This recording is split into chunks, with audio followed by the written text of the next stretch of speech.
최근 국정조사가 진행 중인 쌍방울 대북 송금 사건. 검찰은 이 사건을 2022년부터 수사해왔습니다. 당시 검찰은 2023년 금감원으로부터 이 쌍방울 주가 조작의 정황 정보를 제공받고도 주가 조작 혐의를 기소하지 않았는데요. JTBC가 주가 조작 정황이 드러난 자료를 확인했는데 왜 검찰이 기소하지 않았는지 의문이 남습니다. 대북 송금 조작 사건에 대해서 다뤘습니다. 네. 쌍방울이 요 간단합니다. 이 사건은 쌍방울이 대북 관련 사업을 하는 것처럼 하면서 그거를 언론에 막 뿌려. 그러면은 이제 주가 막 부양시켜 가지고 그거 훑어 먹으려고 했던 거예요. 네. 근데 요거를 이재명 대북 송금 사건으로 검찰에서 뒤바꾼 사건입니다. 네. 어떤 사건을 대북 송금으로 바꿨느냐? 김승원 의원님은 이게 어떤 사건이었냐? 주가 조작 사건. 그거를 설명해 주시고 떠나시면 되겠습니다. 네. 사실은 김성태 쌍방울 회장이 2014년도에도 주가 조작하다가 걸려서 처벌받은 그런 전력이 있는 사람인데요. 그렇습니다. 예. 아무튼 그 쌍방울을 인수하면서 또 못된 짓을 합니다. 그게 뭐냐면 쌍방울이 북한과 사업을 같이 해서 대북 사업을 해서 그게 히토류입니다. 히토류. 히토류가 뭐 100억 달러인가 뭐 몇 조가 묻혀져 있다. 그러니까 네. 그걸 갖다가 개발하는 사업도 또 북한 관광하는 사업을 하겠다는 걸로 북한 사람들과 접촉을 하는데 네. 북한 단체와 접촉을 하는데 거기에 필요한 비용을 뭐 500만 달러 또 뭐 이렇게 주겠다라고 아주 협약도 하고 도장 꽝 찍습니다. 네. 근데 그거를 나중에 검찰에서 조사받을 때는 이재명 당시 경기도지사의 방북 비용을 대납해 준 것이다 라고 둔갑을 시켜서 본인의 대북 사업은 감춰지고 이재명 지사에 대한 뇌물로 엮여가는데 그것은 윤석열 정치검찰의 일단은 압박에 의한 것이다라는 것이 이번에 이제 국정조사하면서 서서히 이제 나타나는 거죠. 그렇습니다. 자, 그러면 그 주가가 어느 정도 올랐는지 자료가 좀 있는데 그것도 네네네네. 좀 설명해 주시면 좋을 것 같습니다. 여기 보시면 요 그래프는 전형적인 주가 조작 그래프인데요. 요게 이제 도이치모터스하고도 비슷합니다. 최저 4,900원, 그러니까 5,000원대였다가 요게 한 달 만에 9,000원까지 올라갑니다. 그때 이제 어떤 게 있었냐면 예컨대 현대아산에서 대북 사업을 했던 부회장도 영입을 하고 또 안부수라 그래서 네. 대북과 관련된 그런 일을 했던 국정원의 사실은 협조 요원이죠. 그 사람을 이사로 해서 쌍방울이. 그렇죠. 네. 쌍방울 이사로 해서 그래서 이걸 갖다가 막 공시를 하고 그럼으로써 이걸 두 배를 틔웁니다. 틔우고 진정 기미가 있는 다음에 다시 또 다 팔아버려 갖고 싹 빠져버리는 그런 걸 지금 이제 보실 수 있고요. 전형적인 주가 조작 패턴입니다. 근데 이걸 그대로 검찰에서 수사하면 되는데 이걸 검찰이 이재명 도지사의 방북 비용으로 둔갑을 시키는데요. 그렇죠. 그게 똑같습니다. 2022년 5월 달에 수원 검사장으로 친윤의 홍승욱을 보내고 2022년 6월 달에 대검의 반부패 부장 신봉수를 임명합니다. 네. 네. 그러면서 그 수사가 찐윤 신봉수입니다. 찐윤입니다. 네. 네. 그러니까 이게 사실은 수원지검만 지금 집중하고 있는데 이게 대검 반부패 부장실에서 수원지검으로 2명을 파견을 보냅니다. 대검 검사를. 주가 조작을 잘하는. 그래서 그 검사들이 압수수색을 다 해보니까 이게 쌍방울 주가 조작이거든요. 대북 사업. 네. 그걸 금감원도 확인을 했고. 그렇죠. 그런데 이거는 싹 죽이고 네. 이재명 도지사에 대한 방북 비용 뇌물 사건으로 둔갑을 하고요. 둔갑을. 이 보시면 신봉수가 대검에서 지휘를 하다가 성에 안 찼는지 2023년 9월 달에는 수원지검 검사장으로 아예 직접 내려옵니다. 직접 이제 선수로 뜁니다. 선수로 뜁니다. 네.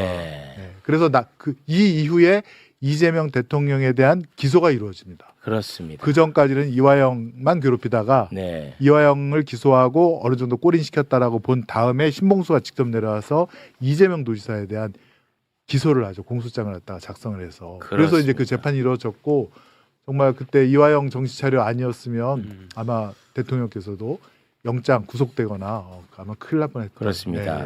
이렇게 둔갑시키는데 김성태가 협조를 할 이유는 무엇일까? 검찰에. 그거는 이제 자료 두 번째 거를 보면은 또 이래서 협조했나 이렇게 또 유추해 볼 수 있죠. 요거 설명해 주셔야죠. 네, 지금 김성태가 검찰과 금감원으로부터 지금 의심받는 이 범죄 혐의가 15개가 네. 있는데 하나하나씩 풀어줍니다. 예컨대 이화영 씨가 2024년 6월 달에 1심 선고 딱 나자 한 달 후에 선물 주듯이 수원지검에서 김성태에 대한 115억대 KH 주가 조작을 조사를 중지시켜버렸습니다. 조사를 중지시켜버려. 딱 묶어두고요. 와. 그다음에 2024년 12월 달에 이화영 부지사에 대한 2심 선고가 딱 되니까 네. 김성태에 대한 웬만한 나머지 주가 조작 사건들은 다 무혐의, 각하, 공소권 없음. 와. 시원하게 털어줍니다. 그리고 이러니 금감원도 알고 있는 그 주가 조작 흔적들이 있거든요. 네. 센 거를 안 하고 가장 약한 거. 그렇습니다. 예컨대 뭐 허위 공시라든가 아니면 대량 보유 주식 뭐죠? 공개 의무 위반 이런 네, 거. 약한 싼 티켓으로. 거로 끊어주고 이렇게 무마를 시켜줍니다. 됐습니다. 깔끔하죠. 이제 큰 그림은 이제 이해가 됐습니다. 네. 예. 근데 이제 또 이게 보면은 이게 수원지검에서 이제 압수수색하고 금감원에 보내서 금감원이 이제 이게 쌍방울 관련된 주가 조작이라 해서 이런 자료들을 검찰에 다 보고를 합니다. 네, 맞습니다. 네. 2023년 1월 달에 네. 보고를 하는데 검찰이 이걸 압수수색을 안 해가지 안 않습니까? 해가죠. 근데 여기에 또 뭐가 있냐면 이 쌍방울 대북 송금 주가 조작은 2019년도 요때 이루어진 건데 네. 이 김성태 쌍방울이 2020년도에는 마스크 갖고 또 주가 조작을 합니다. 마스크를 코로나 중국에 때. 코로나 때. 2020년 코로나 때 2021년도에는 쌍용 자동차를 인수하겠다라는 허위 공시를 또 터뜨려서 또 주가 조작을 주가 하고 조작하고. 2022년도에는 이스타항공 이스타항공이 그걸 인수하겠다라고 하면서 또 주가 조작하고 네. 매년 합니다. 매년. 그렇습니다.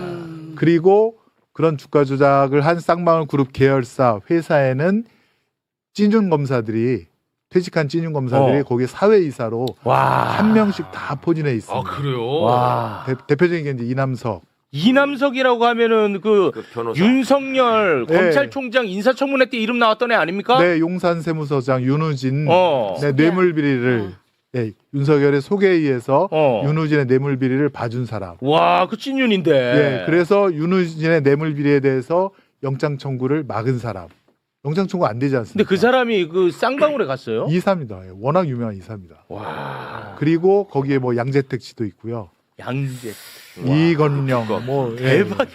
이 뭐 대하 드라마야. 예. 드라마야. 그런 사람들이 찐윤 검사들이 다 변호사로서 사회이사를 다 이렇게 호위무사처럼 막아주는 울타리 역할을 하죠. 근데 이놈들이 진짜 나쁜 놈들이야. 윤석열과 관련된 걸 다 이재명한테 뒤집어 씌웠어. 그러니까 검찰 카르텔만 와. 얘기를 하지만 이게 그냥 카르텔이 아니라 얘들은 범죄 집단이고 패밀리라는 게 드러나는 거예요. 그러니까 와. 현직에 있는 놈들은 어떤 아이템을 잡아가지고 윤석열이 적을 죽이는데 총동원 돼가지고 맨 그 사람이 그 사람이야. 네. 그러니까 이재명 대통령 사건, 조국 사건, 제 사건 그 등장하는 검사들 다 똑같은 놈들이에요. 이번에 청문회 나오는 거는. 그 한 대여섯 명에서 계속 돌아가면서 해요. 와. 그러니까 그렇게 있는 놈들은 그렇게 하고 나가 있는 것들은 또 바깥에서 이제 이거 협잡질하면서 일종 변호사로 활동하든지 그다음에 피의자를 이제 딱 먹잇감으로 해가지고 이래저래 하다가 또 이제 지들 카르텔에 이제 그 돈 버는 구도로 또 이제 거기다 취직을 시키는 거예요. 앞뒤로 다. 얼마나 나쁩니까? 정말 나쁜 놈. 이런 짓들을. 대한민국을 완전히 망가뜨리면서 자기들끼리는 배불리는. 그렇죠. 이 정말 최악의 놈. 이화영의 발언에 따라 쌍방울의 이익이 보장이 된다 이런 이야기죠. 그것이 맞는 것 같습니다. 지금 이거는 김성태 출석 사유서에 나오는 겁니다. 1,000억 매출해가지고 100억을 북한에 갖다 현찰로 갖다 바쳤어요. 가능합니까? 근데 그걸 다 경기도를 위해서 바쳤다는 겁니다. 스마트팜이니 방북 의전 비용이니. 그러니까 무슨 이야기냐면 더 갖다 바쳤는데 자신들이 사업해서 사업용으로 갖다 바친 돈은 국가보안법이 위반입니다. 단순 애국한 관리법 위반이 아닙니다. 국가보안법 제5조 금품수수, 6조 잠입 탈출, 8조 회합통신, 9조 편의 제공, 제13조 특수가중, 제15조 몰수 추징 이걸로 걸리면 다 죽으니까 저걸로 이재명한테 떠넘기고 경기도한테 넘기면 기업이 살고 편해진다. 그겁니다. 그런데 김성태가 마지막 양심은 있는지 12페이지에 이화영에 대한 공범관계는 인정하지만 이 사건 공소장에서 공범으로 기재된 이재명 부분에 대해서는 그런 사실이 없다라고 도망을 가고 있습니다. 다음 자꾸 이혼함 이야기 하는데 필리핀 건은 이미 끝났고 지금 김성태가 만났다고 주장하는 이혼함 단둥에서 5월 11일부터 12, 13, 14일 만났다고 하는데요. 이혼함이 문제 인물이기 때문에 국가정보원도 최대한 밀착 추적합니다. 최대한. 그래서 우리가 다 알아요. 여기서 우리는 국가정보원입니다. 대련에서 이혼함이 5월 6일 병원에 입원하고 5월 10일 수술을 합니다. 5월 11일 퇴원하고 5월 12일 박희철과 함께 열차편으로 평양에 복귀했다가 5월 14일까지 평양에 체류합니다. 다시 말해서 이혼함을 만났다고 하는 2019년 5월, 2019년 7월 모두 국가정보원은 이혼함이 어디 있는지 정확하게 파악을 하고 있다는 점을 말씀드리면서 이혼함이 없으면 왜 문제냐? 이혼함이 없으면 경기도지사 방북이 이야기가 안 돼요. 나머지 아태위 민경련은 쌍방울이 한 경제사업이고 거기다 더 많은 돈을 퍼주었는데 마치 경기도 사업에 돈 퍼진 거로서 알리바이를 만들어가지고 다 빠져나가고 외국환 거래법 위반, 주가 조작으로서 돈 버는 거 국가보안법 위반입니다. 아까 서영교 위원장이 배상윤이 직접 서명한 확인서 이렇게 해서 보내왔어요. 저도 봤습니다. 내용은 똑같고요. 그럼 이게 뭐냐라고 제가 물어봤어요. 그랬더니 이렇게 대답합니다. 쌍방울 김성태 회장이 외국에서 잡혀왔을 때 공항에서 본인은 이재명과 관계가 없고 통화한 적도 없고 알지도 못한다. 네. 그런 취지로 말했는데 검찰의 수사를 받으면서 마치 모든 것이 이재명 경기지사를 도우기 위해서 방북을 도우기 위해서 모든 일을 한 것처럼 진술의 색깔이 바뀌었습니다. 네. 그래서 이제 그러던 중에 KH가 볼 때는 역시 본인이 귀국을 해도 쌍방울처럼 회사를 살려주겠다라는 회유와 안 그러면 전부 다 주변인까지 다 구속을 시킬 수 있다라는 협박, 회사가 다 공중분해된다는 협박을 똑같은 그 프레임에 짠 진술을 강요할 것이 너무나 명약관화하기 때문에 네. 회 회장은 출장 나가 있다가 귀국도 못하고 저렇게 있었던 거죠. 네. 왜냐하면 고지 진술을 해야지만 회사를 더 이상 털지 않겠다라는 거고 그걸 안 했기 때문에 회사의 별건으로 다 기소를 한 거거든요. 네. 그래서 회 회장이 그 다른 인터뷰 때 그런 말을 했습니다. 내가 살자고 거짓 증언을 하면 이재명 지사가 죽는다라는 취지로 말한 적이 있거든요. 네. 사실대로 말하면 내가 죽고 내가 살기 위해서 거짓 진술을 하면 이재명 지사가 죽는다. 그래서 귀국을 안 한다고 했습니다. 변호사가 어떻게 그 녹취가 나오게 되었는지 저희가 잘 들었고요. 삭제되어 있었고 그걸 찾지 못했고 젊은 친구들이 그 핸드폰을 직접 최근에 들어보고 보니 그것이 클라우드에 저장되어 있다는 게 그 젊은 친구들에 의해서 확인되면서 다시 한번 이게 세상 밖으로 나오게 된 것을 보면서 이것은 하늘이 돕는 상황이다 이렇게 말씀드리고요. 아까 김현철 변호사 손을 들었었는데 말씀하시겠습니까? 법무부 감찰 보고서가 나온 이후에 박상용 검사가 많은 유튜브에서 자신을 정당화하는 변명을 하면서 이화영 부지사에 관한 종전 판결을 그 근거로 제시했습니다. 그리고 국민의힘 의원들 역시도 오늘 내내 판결의 존재를 얘기하고 있습니다. 이 사건은 두 가지 측면에서 바라봐야 됩니다. 검찰이 사건을 조작하고 기소했던 그 측면 하나와 법원이 법률과 규칙에 어긋나는 재판을 진행해서 법관의 독단에 의한 불합리한 판결이 진행됐다는 사실입니다. 사례를 들어서 말씀드리겠습니다. 2019년 1월 17일에 쌍방울과 조선아트웨이는 1차 가계약을 체결합니다. 아까 쌍방울 내부자가 말했던 1차 계약이 그것입니다. 그리고 2월 20일 즈음에 200만 불이 제공되고 29일에 투자 유치 보고서, 나노스 IR 보고서 작성됩니다. 거기에 계약 이행 보증금 500만 불이라는 기재가 있게 됩니다. 그리고 나서 150만 불이 조선 아트웨이에 지급되고 2019년 5월 12일에 드디어 본계약이 체결됩니다. 이 본계약에는 조선인민민주주의공화국 북한의 국부가 모두 넘어가는 내용이 들어가 있습니다. 희토류를 비롯한 지하자원 모두의 채굴권, 그리고 철도산업, 에너지사업, 관광사업, 이 모든 것을 1억 달러에 넘기는 계약이 체결됩니다. 예를 들어서 짧게 해주세요. 예. 알겠습니다. 네. 그러면 그 조항에 비공개 조항이 있습니다. 이 부분을 국정원 직원에게 한번 물어봐 주십시오. 계약이 비공개였기 때문에 2019년 연말에 평양에서 공개 사업 설명회를 체결하기로 했습니다. 이것은 국정원이 발견한 사실입니다. 즉 김성태는 북한을 가야 될 이유가 있었던 것입니다. 5월 12일 계약이 비공개였기 때문에 북한에서 공개돼야지 계열사인 나노스의 주가를 띄울 수 있었던 것입니다. 만약 제가 다른 사람을 위해서 돈을 대신 줬다면 제 자신은 제 채무가 없어야 됩니다. 그런데 김성태는 자기 자신의 채무가 있었던 것입니다. 자, 김성태가 준 500만 불이 경기도를 위한 것인지 자기를 위한 것인지 구별할 수 없게 됩니다.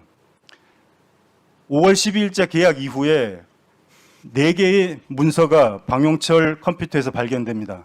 6월 달에 후속 조치는 본계약을 구체화하는 사항을 준비하라는 지시가 있고 7월 1일자 지시사항에는 방용철이 최우선적으로 회장님의 방북 추진이라는 단어가 있습니다. 9월 26일자 협의자료에는 통일부와 접촉하여 회장님의 방북 입장 타진이라는 단어가 있습니다. 그리고 10월 2일자 방용철과 송명철의 회의록에는 평양에 방북할 사람들의 명단이 모두 기재되어 있습니다. 여기에는 경기도 인사가 한 명도 없습니다. 자, 그런데 그 사이에 2019년 9월 6일에 이재명 경기도지사는 300만 원의 벌금형 항소심 판결을 받습니다. 그 당시 모든 언론은 이재명 도지사의 정치적 생명이 끝났다고 판단했습니다. 도지사 지위가 박탈될 때였고, 아니 여러분이 다 나가셨잖아요. 예. 네. 자, 정리해 주세요. 예. 네. 이제 다 이야기하셨죠? 네. 다 이야기하셨죠? 네.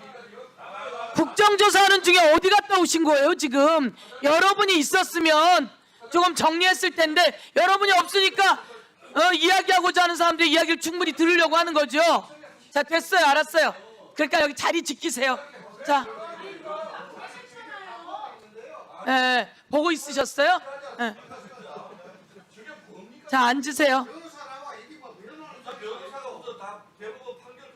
자, 앉으시고요. 예, 김현철 증인 잘 들었습니다. 네, 조금만 더 하겠습니다. 아까 예, 마무리하세요. 아까- 마무리. 예, 마무리. 아니 너무 소중한 가치가 있었어요. 그러니까 9월 마무리하세요. 6일 이재명 도지사는 정치 생명이 끝나는 판결을 받았습니다.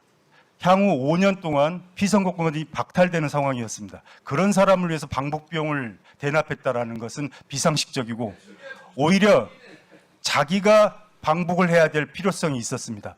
이런 문서가 있음에도 불구하고 당시 재판부는 김성태와 방용철 안부수의 말만을 증거로 채택했습니다. 아까 예. 국민의힘 의원들이 제시했던 그 사진과 동영상은 2019년 1월 17일자 중국에서의 그 회의 장면입니다. 당시 안부수가 모든 회의를 잡았습니다. 국정원 직원에게 꼭 질문해 주시기 바랍니다.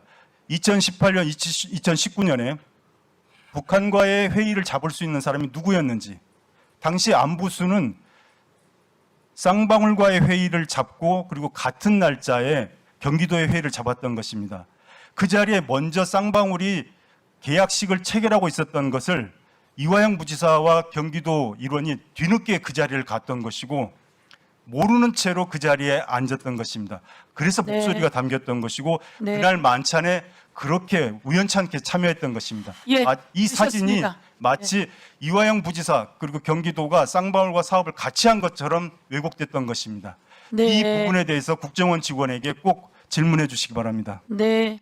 그러면 이따 질문하고요. 하나만 제가 질문하면 방용철 컴퓨터에 최우선적으로 회장님의 방북을 타진한다 이런 내용이 들어있다는 말씀입니까? 예, 그렇습니다.